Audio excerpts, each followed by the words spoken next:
Years of centuries ago, in a small portion of this vast world of ours, there lived a people called the children of Israel.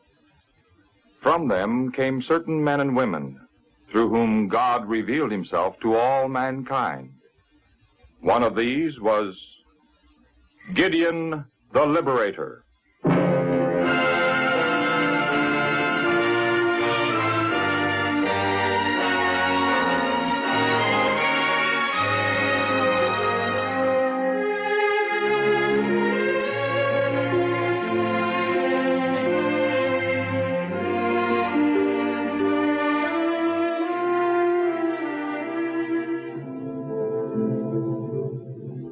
God had given the people of Israel the land of Canaan, as he had promised.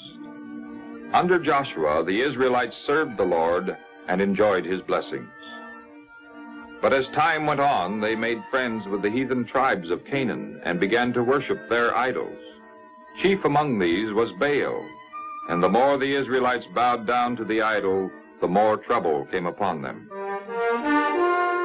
Midianites, a fierce desert people from the countries southeast of Israel, invaded the land, robbing and destroying, taking away even the crops and animals, so that nothing was left for the people to eat. Many of the Israelites fled to the mountains and lived in caves like frightened animals. In their trouble, the Israelites remembered God and again cried to him for help. Then the Lord Jehovah sent a prophet to remind the people that they had brought all this trouble upon themselves. Thus said the Lord, the God of Israel, I led you up from Egypt and brought you out of the place where you were slaves. I freed you from the Egyptians and from all your enemies, and I drove out the people ahead of you and gave you their land. And I said to you, I am the Lord your God. Do not worship the gods of the Amorites in whose country you are living. But you have not obeyed the Lord. The Israelites knew that the prophet had spoken the truth, and many of them were sorry and repented for the way they had broken God's commandment by worshiping the idols of the Amorites. Then God, in his mercy, planned to send someone to deliver them.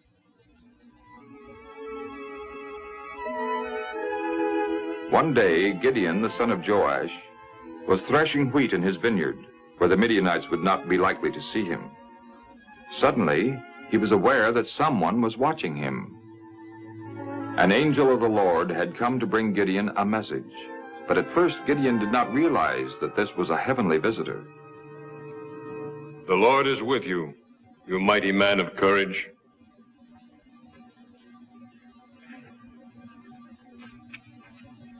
If the Lord is really with us, why then has all this happened to us? And what has become of the wondrous deeds of which our fathers told us when they said, did not the Lord bring us up from Egypt? For now the Lord has forsaken us and given us into the hand of the Midianites.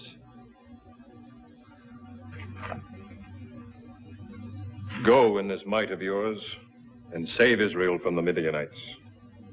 I am sending you, am I not?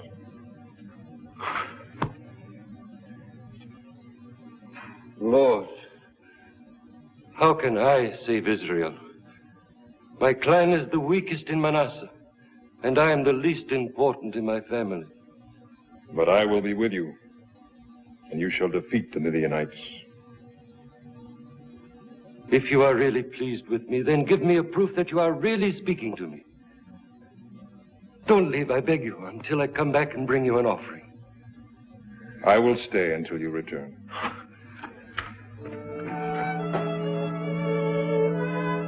When Gideon returned with gifts of bread, meat, and broth, the angel of the Lord told him to place the bread and meat on a rock and pour the broth over them.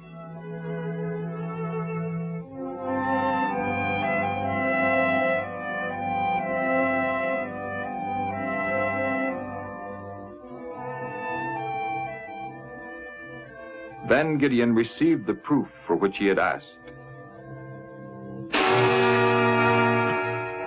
just as the burning bush had been a sign of God's presence to Moses, so the flaming food convinced Gideon that this was the Lord who was with him.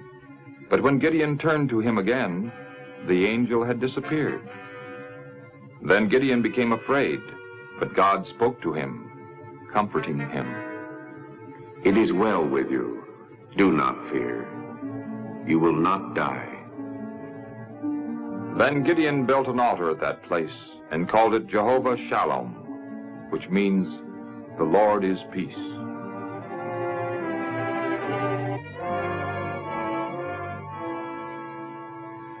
That same night, God spoke to Gideon again, commanding him to tear down the altar of Baal, which was on his father's land, and there to build another altar where the people might worship the Lord. And Gideon said he would do this, even though he knew how angry it would make all those who worshiped Baal. And because Gideon feared his family and the people of the town, he didn't dare to tear down the altar of Baal by daylight. But one night, with the help of 10 loyal servants, Gideon tore down the altar of Baal and built an altar to the Lord. The next morning, when the people came to worship Baal and found their altar torn down and the pillar of their goddess Asherah destroyed, they were angry. Who did this? None of us would do such a thing. I know who did this. It was Gideon, the son of Joash. Gideon must die. Let us go and demand of Joash that he turn his son over to us. He is right. Gideon must die. Gideon must die. So the worshippers of Baal hurried to Joash and demanded that he bring Gideon out to them, that they might kill him. But as Joash listened, he realized that Gideon had done what was right, and he spoke against Baal in defense of Gideon. Are you fighting for Baal? Are you going to save him? Whoever fights for Baal, let him be put to death. If Baal is a god, let him fight for himself, because his altar has been torn down. The worshippers of Baal realized that Joash's words were true. If the God they served were really God, wouldn't he have punished Gideon himself? So they began to have doubts about the power of Baal, and they no longer tried to punish Gideon. This left Gideon free to carry out God's plan, that he should lead Israel to victory over her enemies.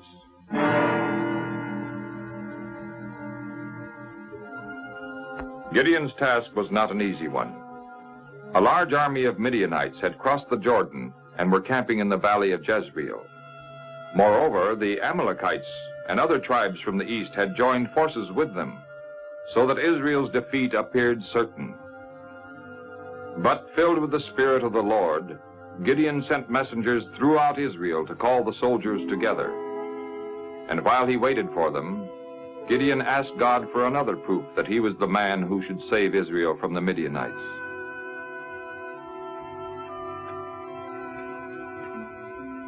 If you really are going to use me to save Israel, as you said, then give me a proof. I will lay a fleece of wool on the threshing floor. If dew falls only on the fleece and the ground all around it is dry, then I'll know that you will save Israel by me, as you have said.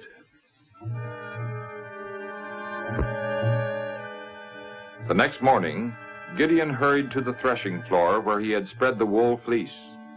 To his surprise, the ground around the fleece was perfectly dry. But the fleece was so drenched with dew that the water wrung from it was enough to fill a bowl. Then Gideon asked God for still another proof. Don't be angry with me, O Lord, if I ask for one more thing. Please let me make another test with the fleece. Let it be dry only on the fleece, and let there be dew all over the ground. The next morning, Gideon again hurried to the fleece. This time, all the ground around was wet with dew, and only the fleece was dry. Then Gideon knew that God was ready to help him lead his people to victory.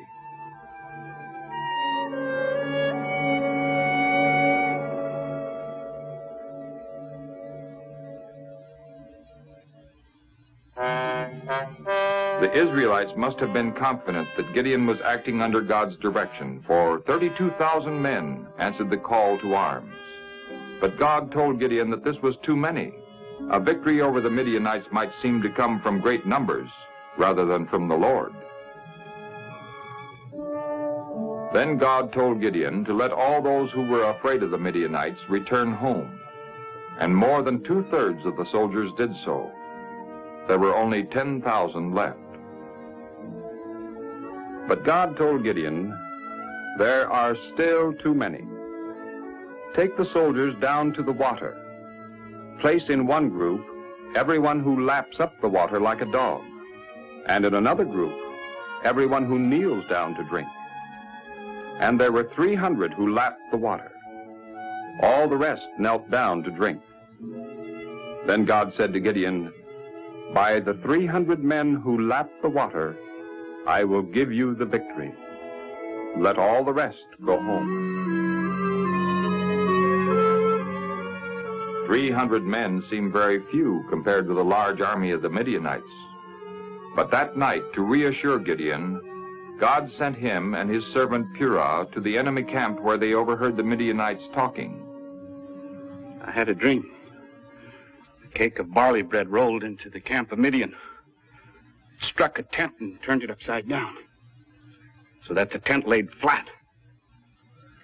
That means the sword of Gideon, a man of Israel. Into his hands, God's given the whole camp of Midian. When Gideon heard the dream explained, he knelt down and thanked the Lord. Then he hurried back to his camp to tell the Israelites the joyful news. "Arise, for the Lord has given the whole camp of Midian to you." That night, the Israelites prepared for battle in a strange way. Each man carried a horn and a lighted torch hidden in a pitcher. At Gideon's command, they quietly marched toward the enemy's camp to surround it on 3 sides. And at midnight, when the Midianites were asleep, Gideon gave the signal for attack. The noise of the horns and the crashing of the pitchers and the glare of the torches, the shouting of Gideon's name, all this convinced the Midianites that they were surrounded by a great army. And so they ran away through the darkness, trampling and fighting each other in their confusion. Then Gideon sent messengers to the people of Israel, telling them to pursue the Midianites.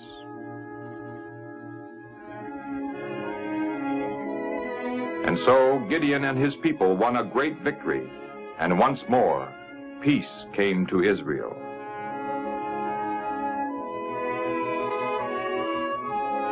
In their gratitude, the people of Israel wished to make Gideon their king. "Rule over us, you, and then your son, and your grandson after you, for you have saved us from the Midianites." I will not rule over you, nor will my son rule over you. The Lord is ruling over you. And so Gideon reminded his people that the Lord had delivered them, and that they should faithfully serve him as their king. And the country had peace as long as Gideon lived, and the people remained true to God.